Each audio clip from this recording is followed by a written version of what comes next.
Behar on Mount Sinai, God's trumpet call presence, 9th reading from the Book of Leviticus, 32nd reading from the Book of Torah. Outline of Torah portion. The Sabbatical year and the year of Jubilee. The land and its Shabbat, verses 1 and 2.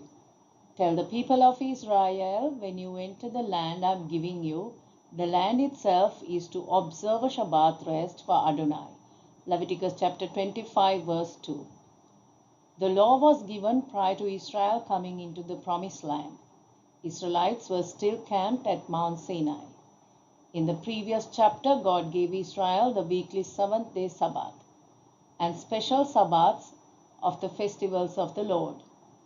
In this chapter, 25 verse 1 to 7, children of Israel are given 7-year cycle that ends with a Shabbat year. This was mentioned before in Exodus chapter 23 verse 11. The Sabbatical year is not a Sabbath for people. It's for the land of Israel. So on the 7th year, there was no plowing, sowing, pruning, reaping, or trimming. They could pick up and eat the crops that grow on its own. God provided for the Sabbath year.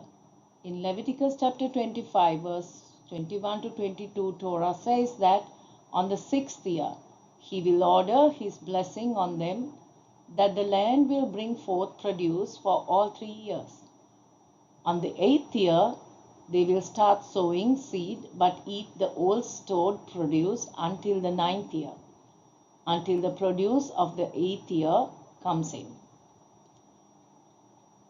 How to give the land its Sabbath, verses 3 to 7.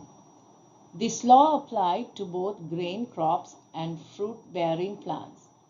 This is acknowledging that the land belonged to God and not to them. During the Sabbatical year, there must be no systematic harvesting of self-seeding crops or such fruits as figs and grapes. Anything that the land produces on its own is the property of all. People are to obtain food wherever they can find it, just as they did in the wilderness. The year of Jubilee, verse 8 to 12. You are to count 7 Sabbats of years, 7 times 7 years, that is 49 years. Leviticus chapter 25 verse 8. God commanded Israelites to count off 7 full sabbatical cycles. 7 cycles of 7 years multiplies out to 49 years. 50th year is the Yovel year, in English the Jubilee year. The Jubilee was not to proclaim till the 10th day of the 7th month. It is declared by sounding of trumpets on the Day of Atonement. On Jubilee year, land is not to be cultivated.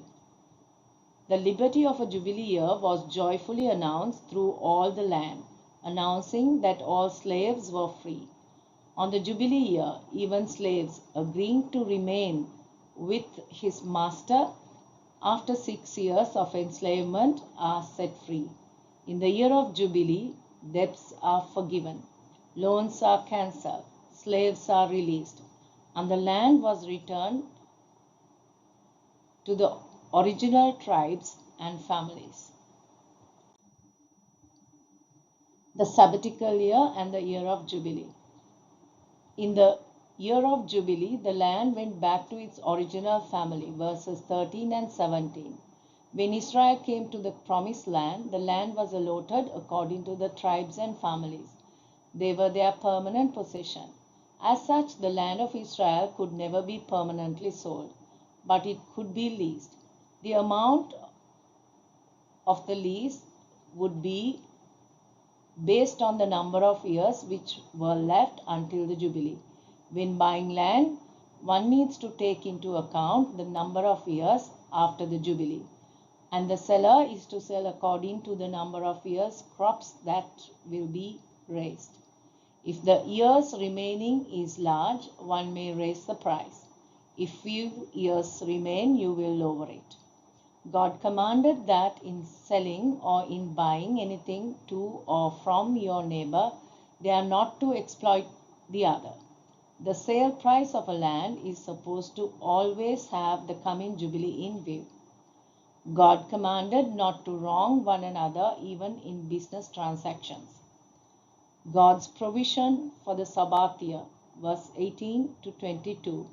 You shall observe my statutes and keep my judgments and perform them, and you will dwell in the land in safety. God promised Israel if they obey him, he will provide so much on the 6th year, that they would be eating the produce of the 6th year, some 3 years later. The law of redemption. Rules regarding the redemption of property, verses 23.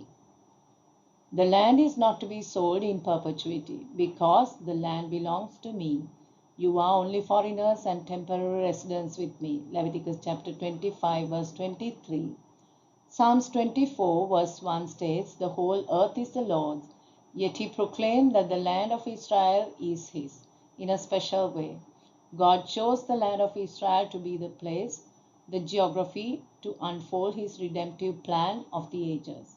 Because the promised land belonged to God, it could never be sold permanently. It could be leased, but the lease would expire on the year of Jubilee. The lease could be bought out at any time by a kinsman redeemer.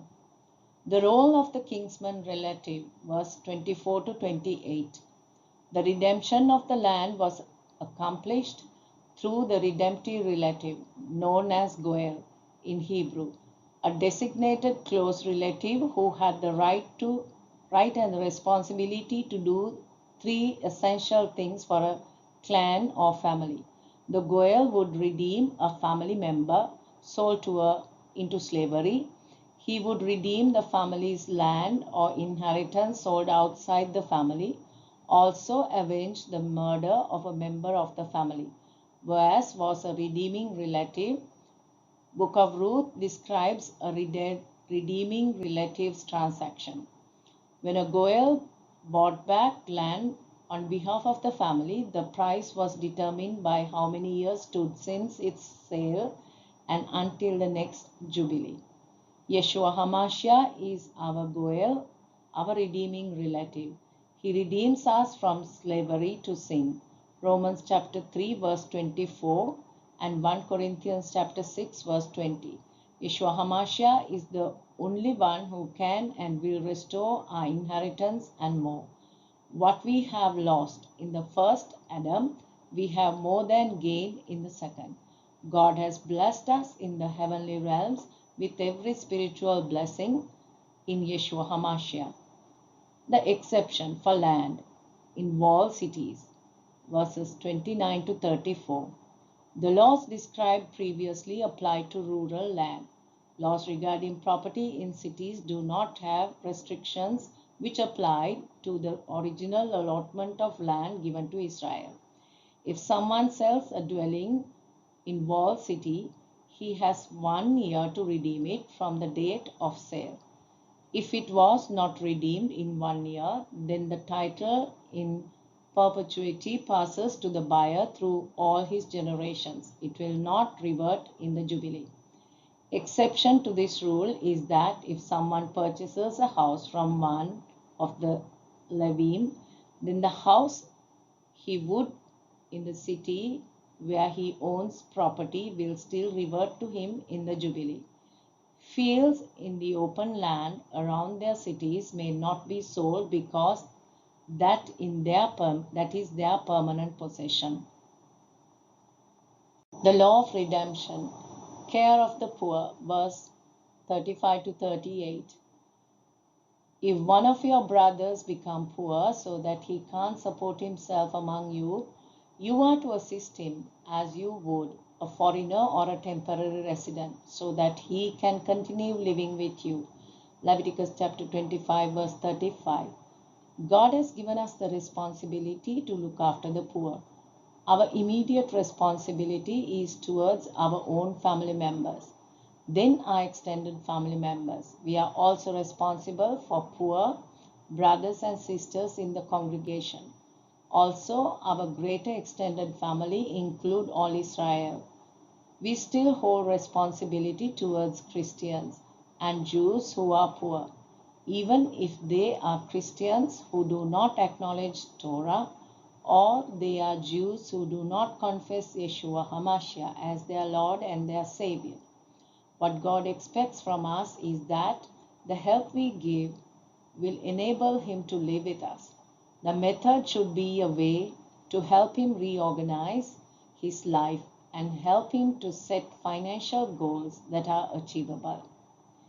Everybody must take part in the process of giving, both rich and the poor must give according to their own ability. These commands specifically prohibit making money from the misfortune of a poor brother. Instead of making money,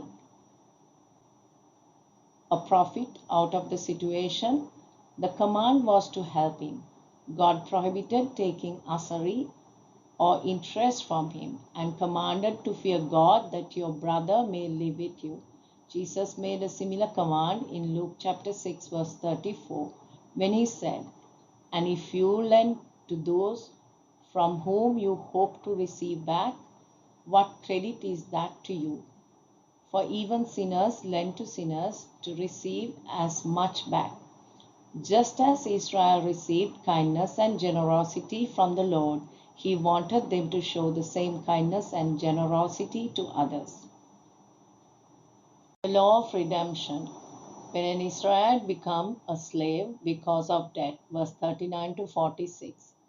In the ancient world, people in life-threatening poverty or those who were unable to pay their debt became slaves. If an Israelite becomes poor and sells himself to another Israelite, the one who acquired him is not to compel him to serve as a slave. He is to be treated like a hired servant and a sojourner. God commanded not to rule over him with rigor but to fear God. That is, not to mistreat them or to be worked excessively or harm them.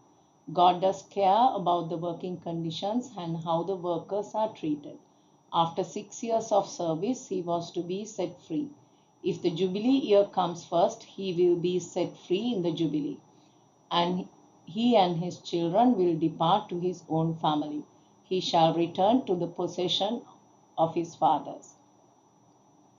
Slaves acquired from foreign nations due to poverty did not have the same rights as Israelites who went into servitude because of debt. They could be sold as slaves for life, but they are to be treated humanely. Exodus chapter 20 verse 8 to 11. Redeeming an Israelite slave from a foreigner, verse 47 to 55. If an Israelite man forced to sell himself to a foreigner who may not recognize his rights under God's law, the kinsman redeemer was responsible to buy the Hebrew slave, if he could. The price was reckoned in relation to the year of Jubilee. If he could not be redeemed earlier, he was to be released in the year of Jubilee. The Lord says, "The children of Israel are servants to me," meaning that God cared for Israel and their redemption was based on the idea that they were first servants to the Lord, their covenant God. A man who owns a slave must not rule over him with severity, and those in leadership need to exercise that leadership with humility and kindness. In Matthew chapter 20 verse 25 to 28, Yeshua HaMashiach said that whoever wants to be great among you must be your servant, and whoever wants to be first must be your slave, showing us that real leadership and right authority should be exercised with humility and kindness. Rewards for obedience.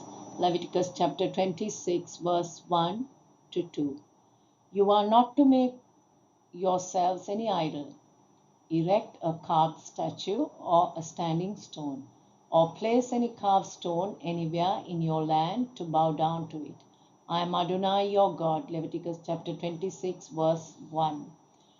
Before the blessings and curses are proclaimed, God reminded Israel of the foundational law, that Yahweh, the Lord, that He alone must be worshipped.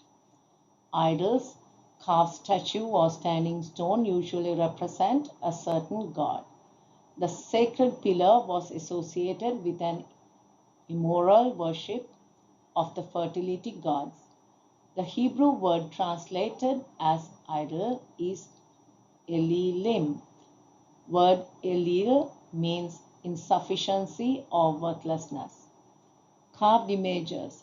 These refer to something fashioned into the shape of an object, animal, or a person. Things made of stone, clay, wood, or metal. Purpose of making such things is to provide an object of worship. Carved statue or image is from the Hebrew word upasel, from the word pesel, meaning an idol or image. How Israel honored God was by observing God's commandments and specially observing Sabbath and festivals and regarding God's sanctuary with reverence. According to Rashi, this is addressed to the one who has been sold to a non-Jew, that he should not say, "Since my master has illicit relations, I will also be like him.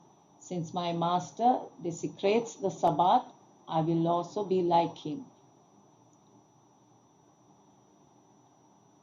Torah Kohenim, chapter 25, verse 106.